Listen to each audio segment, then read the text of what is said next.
മഹാനായ ജാബിർ റളിയല്ലാഹു തആല അൻഹു റിപ്പോർട്ട് ചെയ്യുന്ന ഹദീസിൽ കാണാം, അല്ലാഹുവിന്റെ റസൂൽ പറയുന്നു, അഅതിയതു ഉമ്മത്തി ഫീ ശഹ്രി റമളാനി ഖംസാ. റമളാൻ മാസത്തിൽ അല്ലാഹു സുബ്ഹാനഹു വ തആല 5 അനുഗ്രഹങ്ങളാണ് എനിക്കും നിങ്ങൾക്കും ചെയ്തു തന്നിരിക്കുന്നത്. ആദം നബി മുതൽ ഈസാ നബി വരെയുള്ള സർവ്വ പ്രവാചകന്മാരും അവരുടെ അനുചരന്മാർക്കും ഒരാൾക്കും അല്ലാഹു ഇന്ന് വരെ കൊടുക്കാത്ത 5 മഹാഭാഗ്യങ്ങളാണ് റമളാൻ മാസത്തിൽ അല്ലാഹു നമുക്ക് തന്നിരിക്കുന്നത്. അല്ലാഹുവിന്റെ റസൂല് പറയുകയാണ്, ഒന്നാമത്തെ മഹത്വം എന്തെന്നറിയുവോ? ഒന്നാമത്തെ പ്രത്യേകത എന്തെന്നറിയുവോ? അല്ലാഹു ഒരു സമുദായത്തിനും കൊടുക്കാത്ത 5 അനുഗ്രഹങ്ങളിൽ ഒന്നാമത്തെ അനുഗ്രഹം എന്തെന്നറിയുവോ? അല്ലാഹുവിന്റെ റസൂല് പറയുകയാണ്, ഇദാ കാന അവ്വലു ലൈലത്തിൻ മിൻ ശഹ്രി റമളാൻ നളറല്ലാഹു തആല ഇലൈഹിം വമൻ നളറല്ലാഹു ഇലൈഹിം ലം യുഅദ്ദിബുഹു അബദാ. ഒന്നാമത്തെ മഹത്വം എന്തെന്നറിയുവോ? റമളാനിന്റെ ഒന്നാമത്തെ രാത്രി നിനക്ക് ഓർമ്മയുണ്ടോ? റമളാനിന്റെ ഒന്നാമത്തെ രാത്രി നിനക്ക് ഓർമ്മയുണ്ടോ? നാളെ റമളാനാണോ എന്ന് പ്രതീക്ഷിച്ചുകൊണ്ട് എല്ലാവരും നാളെ നോമ്പിന്റെ തുടക്കമാണോ എന്ന് പ്രതീക്ഷിച്ചുകൊണ്ട് ഇശാ ബാങ്ക് കഴിഞ്ഞിട്ട് നമസ്കരിക്കാതെ കാത്തിരുന്ന ഒരു ദിവസമുണ്ടായിരുന്നല്ലോ. അല്ലാഹുവിന്റെ റസൂല് പറയുന്നു, സഹാബാ,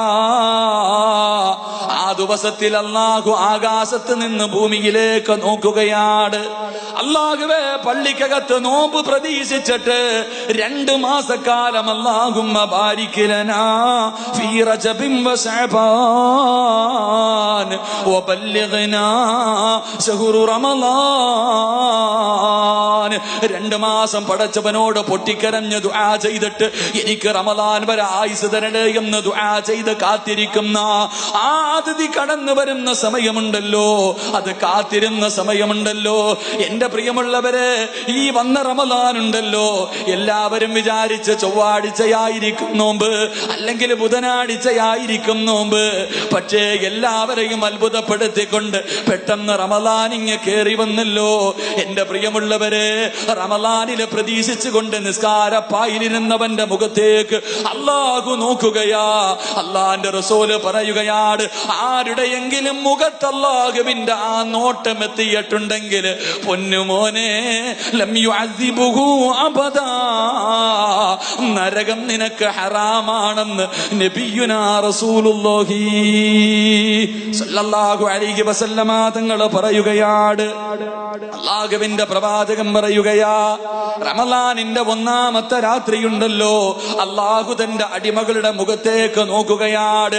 ആരുടെ മുഖത്താ നോട്ടമെത്തിയോ പിന്നെ ഒരിക്കലും അവനെ റബ്ബ് ശിക്ഷിക്കൂല എന്ന് നബിയുനാ റസൂലുള്ളാഹി സല്ലല്ലാഹു അലൈഹി വസല്ലം. അല്ലാഹു ആ നോട്ടം കിട്ടിയവരിൽ എന്നെയും നിങ്ങളെ ഉൾപ്പെടുത്തി അനുഗ്രഹിക്കുമാറാകട്ടെ.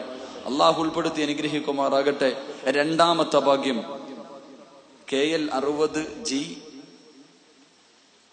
1111 അല്ലേ?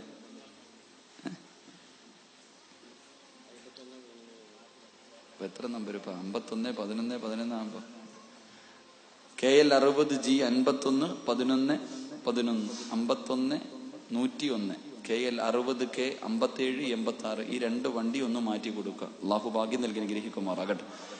എന്റെ പ്രിയമുള്ള സഹോദരങ്ങളെ, 2ാമത്തെ ഭാഗ്യം എന്താ?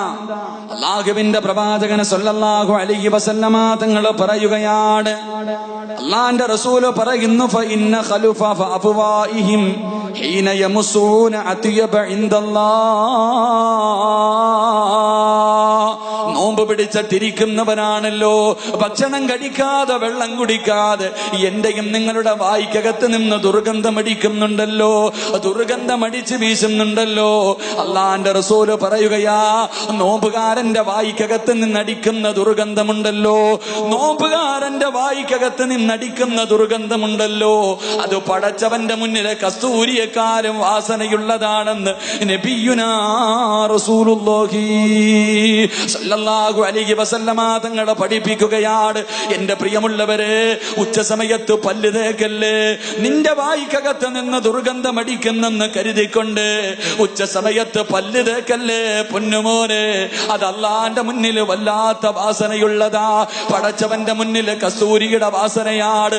മഹാനായ റസൂലുള്ളാഹി തങ്ങൾ പറയുകയാണ്, കാന യഖ്റുജു സായിമൂന മിൻ ഖുബൂരിഹിം യൗമൽ ഖിയാമ. നാളെ പടച്ചവന്റെ പരലോകത്തേക്ക് ഈ പള്ളിയുടെ ചുറ്റുപാട് കബറടക്കപ്പെട്ടവരുണ്ടല്ലോ, എന്റെ പ്രിയമുള്ളവരെ, കബറിനകത്ത് നിന്ന് എഴുന്നേറ്റ് വരികയാണ്. അള്ളാന്റെ കോടതിയിലേക്ക് കടന്നു വരുമ്പോ ഒരു വിഭാഗത്തിന്റെ വായിക്കകത്ത് നിന്ന് സുഗന്ധമടിച്ച് വീശുകയാണ്. ഒരു വിഭാഗം ജനങ്ങളുടെ വായിക്കകത്ത് നിന്ന് സുഗന്ധമടിച്ച് വീശുകയാണ്. എല്ലാവരും അത്ഭുതത്തോടെ നോക്കുകയാ, എല്ലാവരും അത്ഭുതത്തോടെ നോക്കുകയാണ്.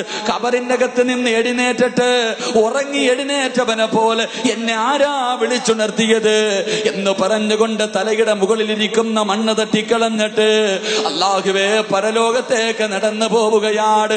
വായിക്കകത്ത് നിന്ന് സ്വർഗത്തിന്റെ സ്വർഗത്തിന്റെ വാസനയാണ്. അള്ളാന്റെ റസൂല് പറയുകയാ, ഈ മനുഷ്യന്റെ കയ്യിൽ പിടിച്ച് മലക്കുകൾ കൊണ്ടുപോവുകയാണ്. കബറിനകത്ത് നിന്ന് എഴുന്നേക്കുന്ന മനുഷ്യനുണ്ടല്ലോ, അവന്റെ കയ്യിൽ പിടിച്ച് മലക്കുകൾ വിളിച്ചു കൊണ്ടുപോവുകയാ. എവിടേക്കാ കൊണ്ടുപോകുന്നത്? സുഭിക്ഷമായ ഭക്ഷണം തയ്യാറാക്കി വച്ചിരിക്കുകയാണ്. പരലോകത്ത് പടച്ചവന്റെ കോടതിയില് എന്റെ പ്രിയമുള്ളവരെ സുഭിക്ഷമായ ഭക്ഷണം തയ്യാറാക്കി വച്ചിരിക്കുകയാണ്. സ്വർണത്തിന്റെ പാത്രത്തില് സ്വർഗത്തിന്റെ ഭക്ഷണം തയ്യാറാക്കി വച്ചിരിക്കുകയാ. എന്നിട്ട് ഈ മനുഷ്യന്റെ കയ്യിൽ പിടിച്ചുകൊണ്ട് മലക്കുകൾ പറയും, ഫയകുലൂന വയസ്റബൂന. പടച്ചവനെ പരലോകമാ, പടച്ചവനെ പരലോകമാ. എന്റെ പ്രിയമുള്ളവരെ, മഹ്ശറയെ കുറിച്ച് അറിയുന്നവരാണല്ലോ, മഹ്ശറയെ കുറിച്ച് അറിയുന്നവരാണല്ലോ. പ്രസവിച്ച ഉമ്മമാരുണ്ടല്ലോ, മരണവേദന സഹിച്ച ഉമ്മമാരുണ്ടല്ലോ. എന്റെ പ്രിയപ്പെട്ട പെണ്ണേ, അന്നത്തെ ദിവസമെങ്ങാട് ഒരു ഗർഭിണിയായ പെണ്ണുണ്ടെങ്കിൽ അവള് പ്രസവിക്കുന്ന വേദന പോലും അറിയൂല പെണ്ണേ. മരണവേദനയുടെ വേദനയെന്ന് നീ പറയുന്ന വേദനയുണ്ടല്ലോ, അന്നത്തെ ദിവസം ഒരു പെണ്ണ് പ്രസവിച്ച അവൾ ആ വേദന പോലെ തിരിച്ചറിയാത്ത ദിവസമാണ്. അല്ലാഹുവിന്റെ കോടതി ഭയാനകമല്ലേ? മഹാനായ തഴവ ഉസ്താദ് പറഞ്ഞതുപോലെ ചൂടുള്ള നാളുണ്ട് കിയാമന്നാളാ. ചുരുക്കി പറഞ്ഞാൽ എന്തു ഹാലാ ചൂളാ. വൻദോഷ വണ്ടിയുമായി വരുന്നേ കാളാ. ക്ഷീണത്തിനാൽ ഒലിക്കുന്നതാണേ ഈള. സുഹൃത്തുക്കളെ തിളയ്ക്കുന്നതാണേ മൂള. അമലൊന്നുമില്ല ദങ്ങു ചെന്നാൽ കോളാ. മണ്ണിനകത്ത് മണ്ണ് കൊണ്ടുണ്ടാക്കിയ ഒരു ചെറിയ കട്ടയെടുത്തിട്ട് ചൂളയ്ക്കകത്ത് വെച്ചിട്ട് കത്തിക്കുമല്ലോ. ചൂള കാണുന്നവരല്ലേ, അതെത്രയോ നിസാരമാണ്, അതെത്രയോ നിസാരമാണ്. തലച്ചോറ് തിളയ്ക്കുന്ന ദിവസമാണ്. ചൂട് കാരണം മനുഷ്യന്റെ തലച്ചോറ് തിളച്ചൊടുകുന്ന ദിവസമാണ്. അല്ലാഹുവേ, വായിലൂടെ മൂക്കിലൂടെ നൊരയും പതയും ഒരുക്കുന്ന ദിവസമാണ്. ആ ദിവസമുണ്ടല്ലോ, എല്ലാവരും വെച്ചിരിക്കുന്ന കാല് ചലിപ്പിക്കാൻ കഴിയാതെ പടച്ചവന്റെ മുന്നിൽ കടന്ന് കരഞ്ഞു വിളിച്ചു കൊണ്ടിരിക്കുമ്പോ മലക്ക് കയ്യിൽ പിടിച്ചിട്ട് സുപ്രയുടെ ഭാഗത്ത് കൊണ്ടിരുത്തിയിട്ട് അവിടെ നിന്ന് പറയുന്നു, മനുഷ്യ ഇന്ന് ഭക്ഷണം കഴിക്ക പൊന്നുമോനെ. അല്ലാഹുവേ, അല്ലാഹുവേ, ജനങ്ങൾ മുഴുവനും അധികം പേരും ഭക്ഷണം കഴിച്ച് സുഖിച്ച് നടക്കുമ്പോ അല്ലാഹുവേ 14 മണിക്കൂർ പടച്ചവന്റെ തൃപ്തിക്ക് വേണ്ടി പട്ടിണി ഇരുന്നവനാണ്. നിന്റെ തൊണ്ട വറ്റി വരണ്ടിട്ട് വെള്ളം കുടിക്കാത്തവനാ. എല്ലാരും ക്ഷീണം കാരണം കടന്നുറങ്ങുമ്പോ ആ ക്ഷീണം വലിച്ചെറിഞ്ഞിട്ട് ഇൽമിന്റെ സദസ്സിൽ പോയവനാണ്. പാതിരാത്രി പോയി തഹജ്ജുദ് നിസ്കരിച്ചവനാണ്. അതുകൊണ്ട് പൊന്നുമോനെ, വയകുലൂന വയസ്റബൂന വയസ്തരിഹൂന. മലക്കുകൾ കയ്യിൽ പിടിച്ചു കൊണ്ടുവന്ന് സുപ്രയുടെ മുന്നിലിരുത്തിയിട്ട് പറയുകയാണ്, അള്ളാന്റെ റസൂല് പറയുകയാ, വന്നാസു മസൂലൂന ഫിൽ ഹിസാബ്. എല്ലാരും വിചാരണ പേടിച്ച് നിൽക്കുന്ന സമയത്ത് എന്റെ പ്രിയമുള്ളവരെ, നോമ്പുകാരനുണ്ടല്ലോ, നോമ്പുകാരന്റെ വായിക്കകത്ത് നിന്നടിക്കുന്ന സുഗന്ധമുണ്ടല്ലോ, അത് പടച്ചവന്റെ മുന്നിലെ കസ്തൂരിയെക്കാളും വാസനയുള്ളതാണെന്ന് നബിയുനാ റസൂലുള്ളാഹി സ്വല്ലല്ലാഹു അലൈഹി വസല്ലമ തങ്ങള് എന്റെ